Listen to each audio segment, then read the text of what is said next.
Oi pessoal, tudo bem? Então, como prometido, vim trazer hoje a minha experiência com a amamentação. Tenho um filho, o Samuel, tá com 1 ano e 5 meses, quase 1 ano e 6, nasceu dia 18 de fevereiro de 2019, 3,330 kg, 51 centímetros, perfeito.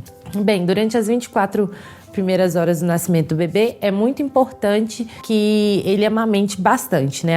Amamente bem. Com isso, depois que eu tive o Samuel, de parto normal, fui para a sala das puérperas e uma enfermeira me explicou brevemente. Mas, lembrando que, como uma boa estudante de fonoaudiologia, participei de várias palestras e também li bastante sobre o assunto, para entender como o meu corpo funcionaria ali. Visto tudo isso, amamentei, fiquei acordando para ele amamentar, porque ele estava muito sonolento, dormia bastante, então eu ficava meio que acordando ele durante um período para poder amamentar. E aí, passado essas 24 horas, depois nós fomos para o quarto, lá amamentando de novo.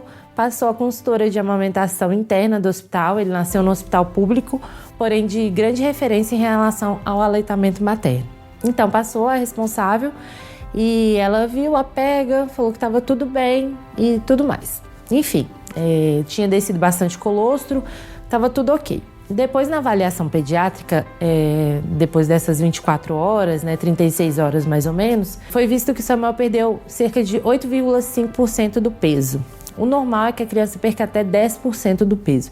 Aí já levantou uma suspeita que talvez ele tivesse com baixa ingesta de leite. Então, foi orientado pela pediatra que eu o amamentasse, e não deixasse ele dormir no peito, que eu tentasse acordá-lo, tentasse outras posições. De novo, a consultora de amamentação, a enfermeira responsável pelo banco de leite, passou no leito e eu pedi alguns conselhos e eu já sabia algumas outras posições, então tentei várias outras posições para ver se ele pegava melhor o peito e não adormecia. Fiz tudo isso. Porém eu não tive alta hospitalar, ele teve alta e eu não tive alta, porque eu tive uma baixa de ferro, precisei tomar a reposição de ferro na veia e eu não tive alta, mas ele teve alta. Passado isso, fiquei mais tempo no hospital e aí percebi que ele estava um pouco quentinho. Fui olhar, ele teve um pico febril, eu fui para a enfermaria, pedi ajuda e aí aconteceu que ela falou assim, olha, ele tá bem, aparentemente bem, é só isso que está acontecendo, ele está chorando bastante. E a enfermeira levantou uma suspeita de baixa ingesta de leite. Nesse momento ela já colocou ele no meu peito. Quando ela olhou, ela ficou olhando várias posições e ela viu que realmente talvez fosse a baixa ingesta de leite, porque na hora que ele pegou meu peito, fez a pega correta de verdade, eu senti uma sucção diferente daquela que ele estava fazendo antes. E aí, passado esse tempo, no outro dia teve avaliação pediátrica, porque isso já foi na parte da noite e não tinha pediatra disponível. No dia seguinte, a pediatra passou e viu que realmente tinha alguma coisa errada, mas pediu todos os exames, pediu avaliação da fono para ver se ele tinha o frênulo encurtado. Então ela viu que não tinha nada, que o frênulo estava normal. E aí, passado isso, todos os exames deram corretos, que não tinha nenhuma infecção, não tinha nada, e o pico febril que ele teve na noite anterior passou, foi só aquele pico mesmo e ele não teve mais febre, depois das ingestas de leite. E foi observado que o Samuel tinha uma alteração miofuncional orofacial mesmo, que ele não fazia a protrusão do queixo e a língua dele não canulava muito bem. Então, a pediatra e a fono me orientaram e as consultoras também, as enfermeiras de dentro do banco de leite, me orientaram o que fazer. Fiz alguns exercícios e comecei a translactação dentro do hospital. Translactação, para quem não sabe, a gente usa uma sonda. Essa sondinha, um pedaço dela vai dentro de um copo com leite, Alguns hospitais não têm banco de leite humano, nesse caso o que eu estava tem, e fica um copinho com leite essa sonda, e o outro pedacinho da sonda tem um furinho, tipo um canudinho mesmo, e a gente coloca do lado do mamilo. Então, enquanto a criança está sugando o seio, ela também está sugando o leite dessa sonda. Então eu fiz a translactação durante um período e durante 2 noites, 2 madrugadas, durante 3 horas eu recebia leite desse banco de leite e também fazia ordenha do meu peito, do leite do meu peito. Enfim, essas 2 horas ele ganhou muito peso e a gente viu que estava super bem e ela falou que realmente era essa baixa ingesta, que eu ia continuar fazendo o uso da sonda. Trouxe sonda para casa, fazia ordenha e tudo mais. Passado isso, Samuel estava super bem, não teve mais febre, mas eu percebi que não era do mesmo jeito de quando a gente estava no hospital ainda. Mas continuei e tudo mais, passou um tempo, na consulta de um mês, ele ganhou só 3 gramas. O correto é a criança ganhar cerca de 10 gramas por dia. Ele ganhou 3 gramas em 15, 20 dias. Visto isso, a enfermeira do posto de saúde fazia acompanhamento com ele semanal e me orientou a ir para o banco de leite. No banco de leite também ele fazia acompanhamento semanal. É lá que eu buscava sondas, que eu tinha uma orientação, vinha a nutricionista, vinha a fono e a pediatra. Essas 3 profissionais vinham, olhavam, estava correto. A pediatra fazia as avaliações pediátricas de reflexo, via se estava tudo ok. A fono olhava a questão de sucção, deglutição, via se tinha alguma coisa atípica.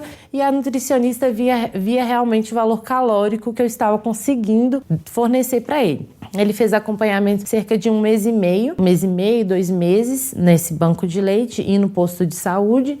E começou a ir tudo bem. Porém, com a ansiedade de ver todo esse processo, como eu disse num dos posts anteriores aqui do Instagram, eu deixei claro que a ansiedade ela vai aumentar a nossa adrenalina e abaixar a prolactina. A adrenalina vai te deixar mais elétrica, mais acesa, e a prolactina, o hormônio que te auxilia na produção de leite. Então, com a adrenalina alta, a prolactina baixa. Quanto maior sua adrenalina, menor sua prolactina, menor a sua produção de leite.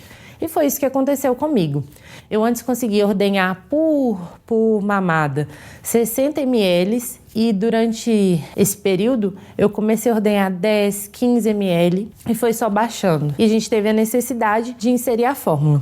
Junto com isso, o Samuel, uma das suspeitas é que ele tinha um metabolismo extremamente acelerado. Ele transpirava muito, ele criou mais habilidades, orofaciais, mais firmeza, mais projeção de mandíbula, a língua canulava direitinho, tinha todos os reflexos, nunca teve problema com engasgo, então estava tudo tranquilo. Foi realmente a minha produção que baixou e durante esse período eu fiquei mais preocupada ainda porque eu não estava produzindo leite e abaixou mais ainda a minha produção e realmente a gente viu a necessidade de inserir a mamadeira, porque eu ficava mais nervosa e tinha menos leite, tinha que inserir mais fórmula na translactação. E a gente inseriu a mamadeira durante o dia e ele mamava durante a noite, Eu ordenhava, continuava ordenhando para que de noite eu fizesse a translactação com o meu leite. Mas acabou que, infelizmente, minha produção zerou. Como dizem os antigos, meu peito secou. O Samuel, aos 4 meses, mais ou menos, 5 meses, ele ficou só na fórmula. Foi um baque muito grande, mas eu faria tudo de novo para que ele pudesse ter esse alimento tão rico, ser nutrido e ter vários benefícios que o leite materno tem a trazer. A você, mãe, a você gestante, eu digo, seja forte. Você é a mãe possível que seu bebê pode ter. Não hesite em procurar ajuda, a receber ajuda. Hoje o Samuel tá lindo, maravilhoso, come de tudo. Graças a Deus não teve nenhuma alteração. Mas, como eu disse, mãe, seja forte. Essa é a palavra que eu posso deixar para você. E mãe que não conseguiu amamentar ou que teve alguma alteração, não fique triste. Existem várias outras formas de criar vínculo com o nosso filho. Eu sei que a amamentação é um deles, é um sonho, mas existem várias fórmulas de criar vínculo com o seu filho, dele se sentir amado. No momento que você estiver com ele, diga palavras de afirmação desse vínculo que você tem com ele, que vai dar tudo certo, vai ir tudo bem. E se precisar de ajuda, procure um pediatra, procure um fonoaudiólogo, procure uma nutricionista especializada nesse assunto, que vai dar tudo certo, tá bom? Muito obrigada e tchau!